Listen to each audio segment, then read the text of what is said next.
Hello, I think we're ready to get started. My name is Christian. I'm an Android developer at Realm. And last year we released a new database for Android called Realm as well. And today I want to talk to you about some of the underlying design challenges of Realm and how we translated that to the Android world. And hopefully you can use some of these things we learned along the way to not only make better apps yourself, but also better APIs.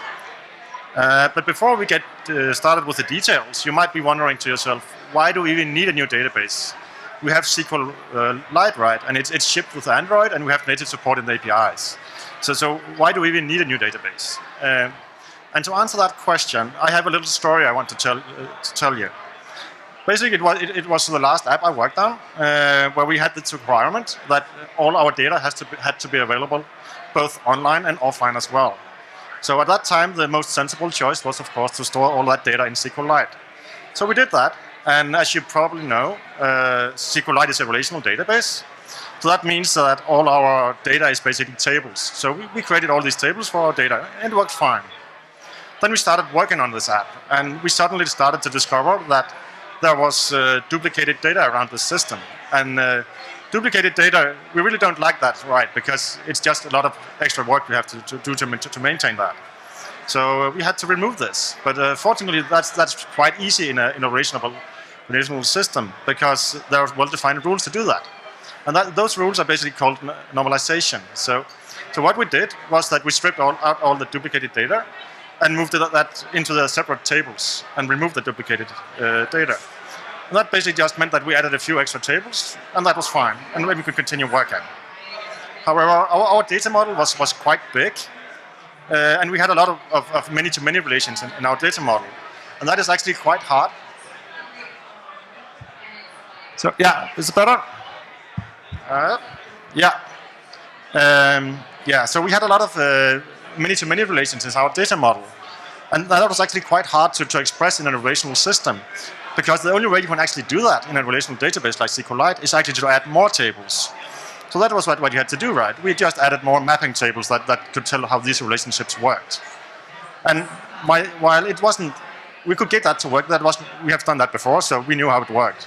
It basically results in us ending up with SQLite that looks something like that, like what you see behind me. And it's a bit long, but we know how to write this. So, but then what happens if you have to move that piece of code to Java? Then it really fast turns into something like this, because we want some type of type safety in our queries, right? But writing code like this is both really, really ugly, and it isn't really maintainable in the long run. So quite fast, we went pretty much like this. So that was really not in the situation we wanted to write a lot of this code. So as good developers, well, what should we do? Well, abstract the problem away, of course, because that's what developers do. And the most natural abstraction for working with SQLite databases is using an ORM, or an object relational mapper. And what that basically does is that it abstracts away the concept of tables and move that into an abstraction into the object-oriented language instead. The only problem with an ORM is just that it is really, really susceptible to this law of leaky abstractions. I'm not sure how many of you have heard of it, but basically what it means is that as soon as you have anything that is sufficiently complex, the underlying implementation will always leak through. And that is especially true for something like ORMs, because if any of you try to use one of these libraries, for example, to just show data in a list view, you will most likely run into the issue that the ORM is loading way too much data. So either it's way too slow, or you're running out of memory or something else. So basically, in list views, whenever you're using an ORM, you basically have to write normal SQL queries anyway, which means that you're losing all the benefit. And that was what happened in our project. That basically we could only use the ORM abstraction in any other places than the list views, which was most of the system. So that was quite annoying. And that brings me back to my original question: why do we need a new database? And basically, I just took a quick tour around the internet, and currently there are 18 different libraries for handling databases for Android. And if you need 18 different libraries to solve one single problem, maybe we're looking at this the wrong way, and maybe we have to actually fix the root cause, which is the database. So that is basically what Realm is. That's an attempt to move away from the relational world and into something we think is suited much better for mobile development. And basically what we think will work good is what we call a zero-copy object store that's designed for mobile devices. And we think that these three design principles are really, really key to making a good database on Android. But what does that actually mean? Well, if we start with looking at what an object store is, then if you look at relational databases, they have their data as tables. And we know that concept. In an object store, we're basically looking at a graph structure. So the underlying model is a graph with edges between them. And that is a really, really good match for the Java language, because then the objects just become the nodes in this graph, and the edges are just the relationships. So that means that if you have an object store as an underlying model, then modeling the Java language on top of this is actually really, really easy. Because you can just, navigating through the structure is basically just moving across pointers, which is just method calls. So that means that this sort of navigation becomes really, really trivial. You don't need to map between two different domains because it just works. And that is completely different in SQLite, right? Where you have to define these relationships when you query the data. And that is a really, really heavyweight operation. And you can't really modify it after you've done the query. So hopefully it's pretty clear that this object store model is much more better suited for the Java language. However, it doesn't come entirely for free, because SQL is a well-defined standard for the last 20 years. And an object store databases doesn't really have that advantage. So each database basically has to come up with its own query language, which is a small problem, but it's still something you have to consider.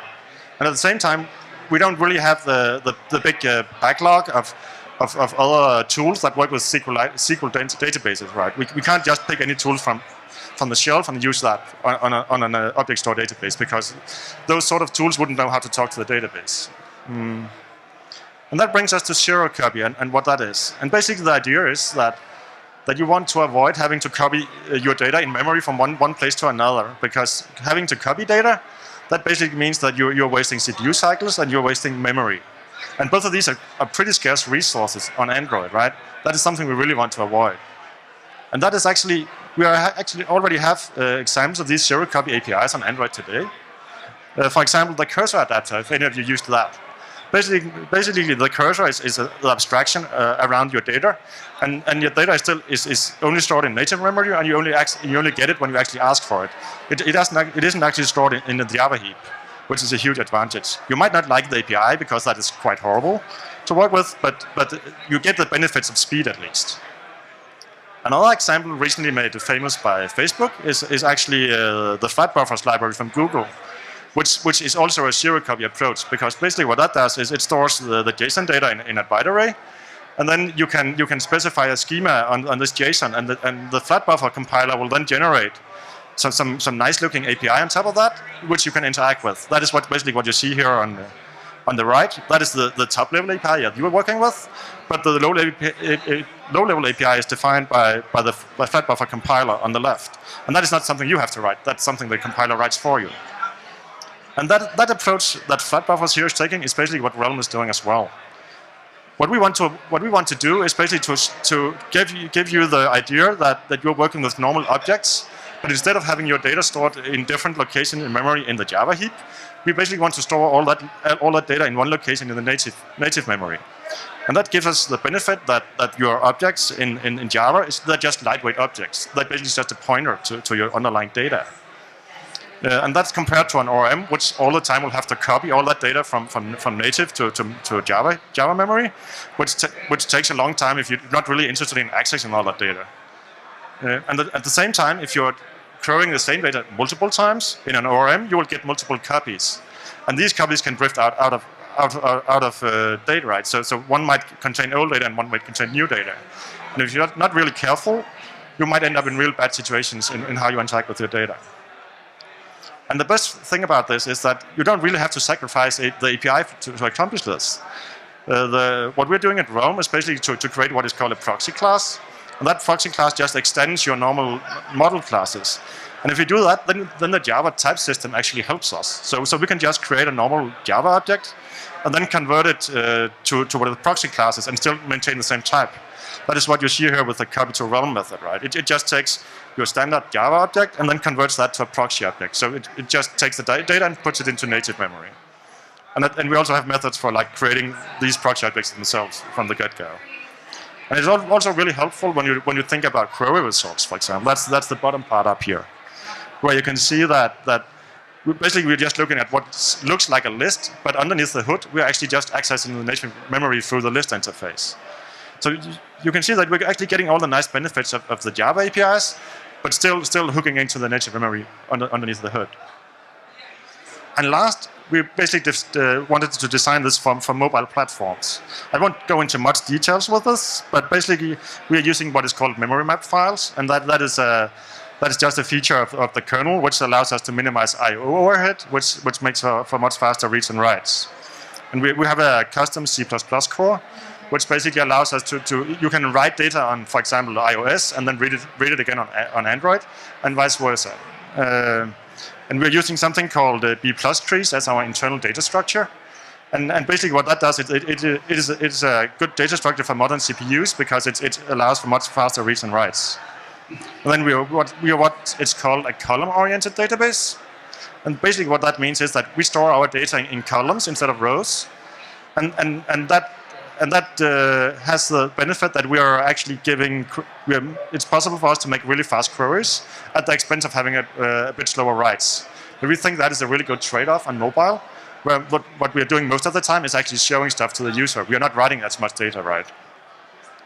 And last, we are using something called bit packing, which is basically the idea that you're looking at data as it's being saved. And if you see that, for example, you're saving a lot of booleans, for example, instead of using 1 byte per boolean, you can compact that so you're only using 1 bit per boolean. So that basically results in smaller file sizes, which is a good thing on mobile. And all of that combined basically means that right now, this is our benchmarks currently, we are pretty much faster than SQLite on all parameters. We are around 2 to 5 times faster on most operations. Our only pain point currently is writing a lot of data where we're pretty much on par with what SQLite can do. But we're pretty confident, we haven't optimized that yet, so we're pretty confident that we can get a lot higher. But that brings us to how do we actually implement this sort of stuff on Android, right? And to understand that, you first have to understand a bit about the Realm architecture. And currently how we're built is that we have this C++ core at the bottom. Then we have what is called the internal API in Java. And basically what that does is just wraps the C++ API so we have something to work with. And on top of that, we are putting all these abstractions you saw before, where we have the lists and stuff and the proxy classes. And these proxy classes are really the crux of it. And it's how you generate those that are the most important thing about our API.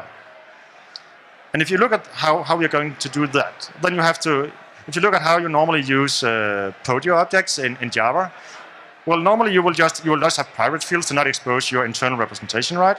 And then you will have getters and setters for each of these fields. And in such a case, it's actually really, really easy to make a proxy object, because then you should just find all the getters and setters and then replace them with something else. And that is exactly what we have an annotation processor that does exactly that. And it works that we require you to extend a realm object currently, which then has this annotation that triggers the annotation processor. And what that happens when that runs is that it outputs something that looks like this, where it basically mimics what was in the normal Podio, and then overrides the getters and setters. And instead of just accessing the Java memory, it's accessing something that's further below. And at the same time, we can actually make pretty efficient implementations of toString and hashcode and equals and all these helper methods, because we have all that information available. However, that approach breaks down a little if you want to give people the idea that they can just use any sort of Java object with Realm, right? Because if you say, I have a custom method that does something with my internal data, then you would normally just access that data through your field method, your fields, right? And that wouldn't really work with a proxy object, because then you're suddenly accessing Java memory, which would have the completely wrong data. And the same thing with public fields. There isn't really any way in the in the Java language to intercept or override field access. So it seems that there aren't really a way around allowing this sort of behavior with Realm. But that's actually not quite true, because if you look at how things work, there's actually a workaround. And that workaround is called bytecode manipulation.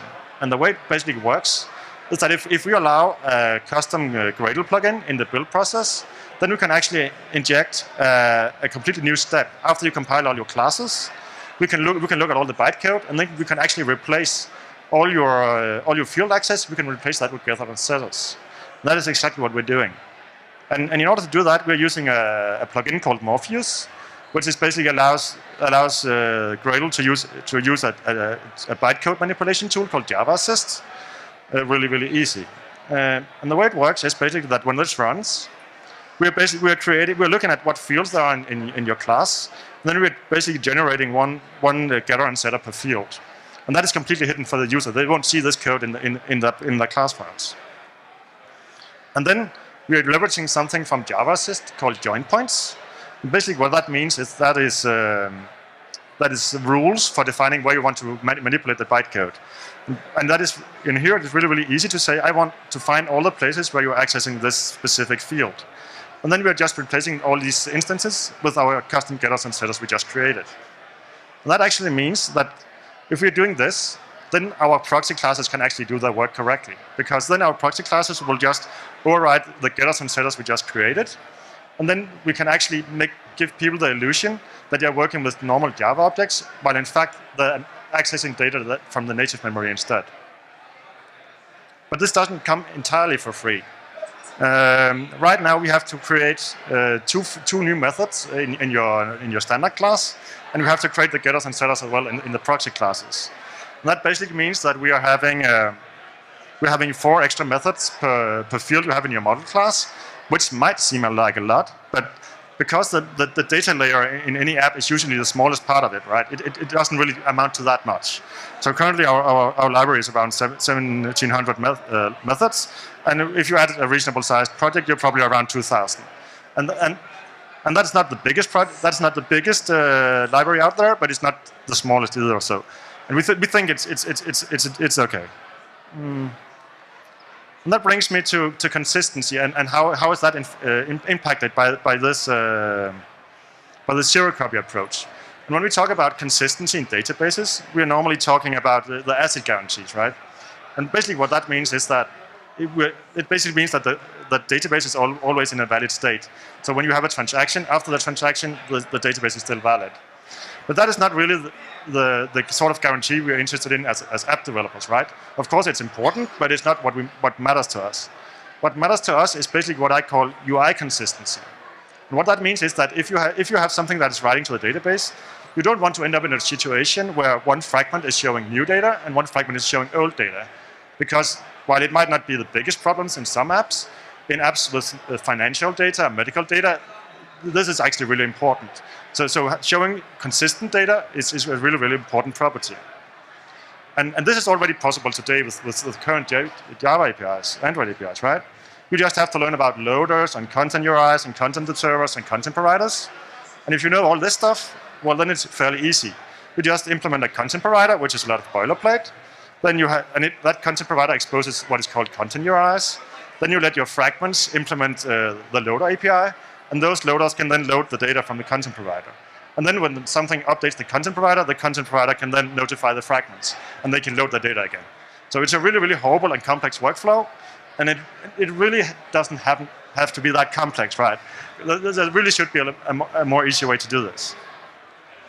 And actually, some libraries out there are already trying to do this. If you, for example, have heard of SQL Byte from Square, they're basically trying to handle exactly that problem just using RxJava.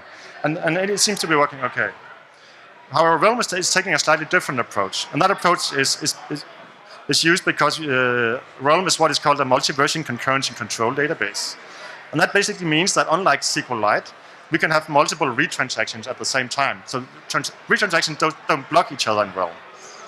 And we can have version data as well, which means that you can have 2 transactions looking at 2 different versions of the data. And each transaction still have a consistent view of that data at that time. And that is really important, as you can see, and as we'll show you now. Because how Realm works with consistency is basically that if you think of 2 different threads, you have a UI thread with the looper that's handling messages, and then you have a background thread that's doing some work. Then if you use Realm, then you're required to open an instance on each thread. And basically what happens at that point is that each of these instances are associated with a read transaction. And because we can have multiple read transactions at the same time, this doesn't conflict. So both the UI thread and the background thread can read data, and it works fine. And they can also close these read transactions without impacting each other. But then what happens if the background thread suddenly decides to update some data? That's really what we're interested in, right? What happens when something updates? Then we really want to show that to the UI.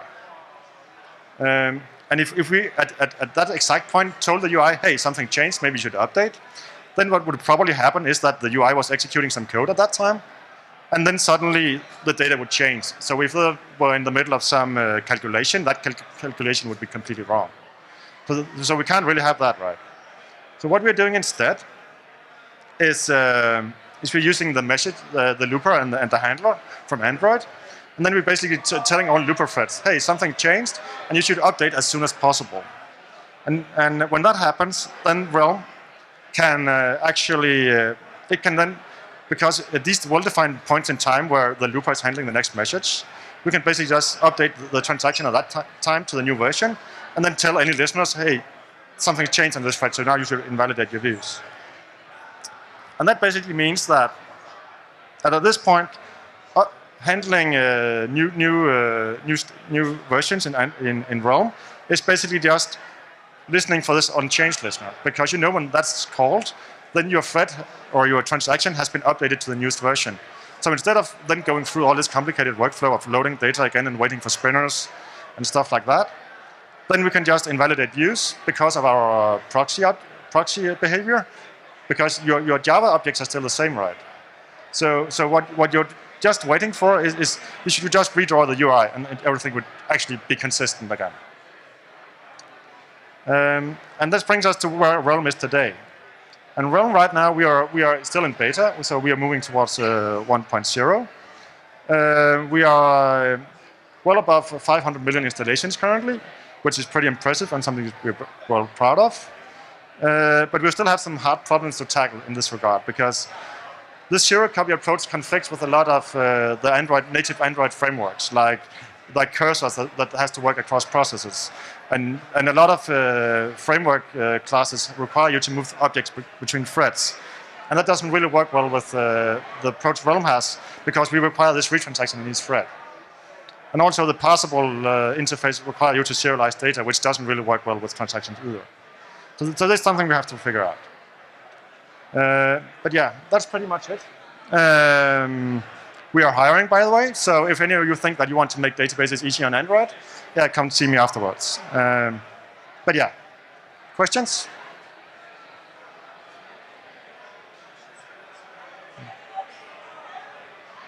Not even a single one?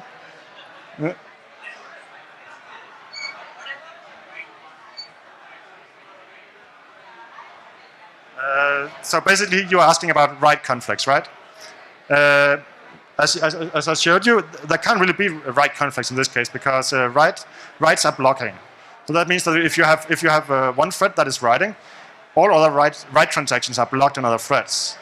And once you start a write transaction, it is actually advanced to the newest version. So if you have the background thread doing a write, that means it moves from version 1 to version 2. Then if your UI thread then suddenly decides to do a write as well without having been told that something is updated, then that will move from version 1 to version 2 as soon as you begin the write transaction. So, but if you're not aware at that point that that's what it's doing, then you might run into some issues with you overwriting data that's been written from two different locations to the same data write. But that is really an app problem. It should really know that you can write to the same location from two different threads at the same time. So it's really your responsibility to coordinate that doesn't happen. Yeah.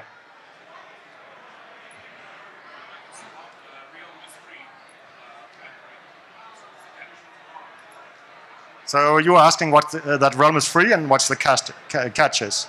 Well, the catch is that it's free. So no, basically we have enterprise customers, so that's paying us for support and stuff like that. So the general idea is that we want to continue being open source. The core currently isn't open source; it's going to be. And basically what we want to sell is support hours and enterprise features. But the basic database will still be free. That, maybe. So it's not something we looked at yet, but it's definitely something that is, of course, an interesting use case. So yeah.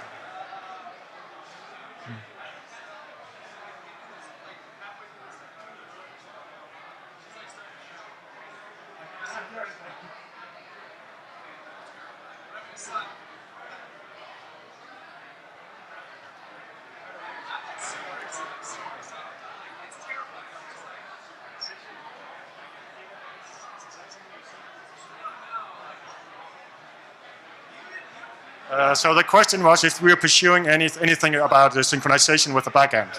And currently, it's something we are looking at. It's not something we can say anything about currently because right now we prioritize having a good local database, and then synchronization will come afterwards. So it's definitely something we're looking at, but it's not something we have anything specific about.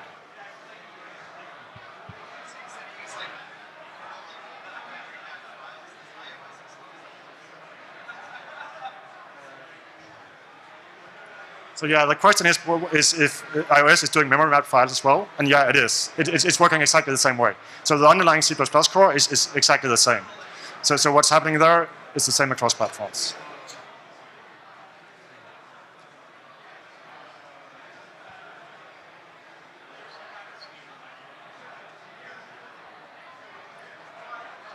So the question was about schemas, and while Realm is what is basically a NoSQL database, it's not a schemaless database. So our schema is defined by our model classes, basically. So if you create a Java class, that is effectively the schema for the database.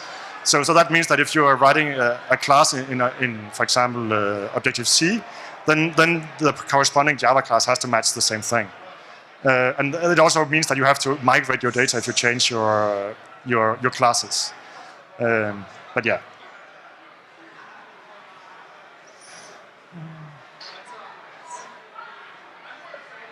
Yeah. And the question is, how do we do queries? And basically, we have our own query language. It's not entirely type safe, but it consists of terminology you probably have from SQL. But it's like a build-up pattern in Java. So you're just chaining method calls, and then you're basically pointing to saying which field you want to do some query on. So it's not where we want it yet, because what we're really interested in is a type-safe query language, right? But it's kind of complicated on Java and an annotation processor, because having to do a type-safe query language is really hard without. We can't do that up front because we have to compile something first, and that won't be available until something has compiled because of the annotation processor. So yeah, we have our own custom query language, and yeah, that's it.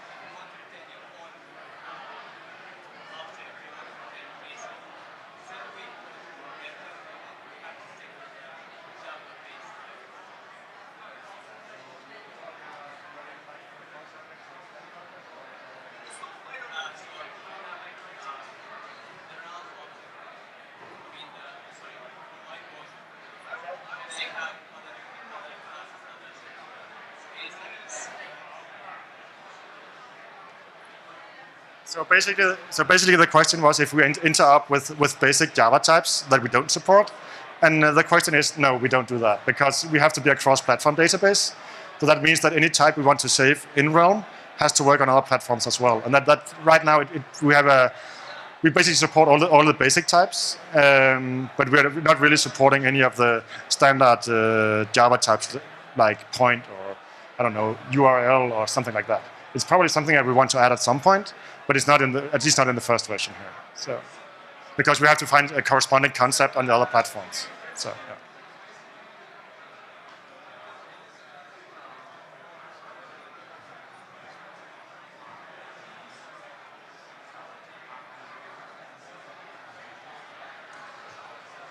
The question was about class hierarchies and if you can like extend model classes. And currently, no, you can't do that, and that's quite a big limitation, and it's something we want to fix. But basically, the underlying problem currently is that our query engine doesn't support querying across superclasses, and that's basically what you're interested in if you have like an abstract superclasses that you want to query on it, right? So, of course, you want to just share fields, but you probably want to query on it as well. And that is basically the limitation right now, is that you can't query on it. But once we fix that, it's definitely something we want to add. So.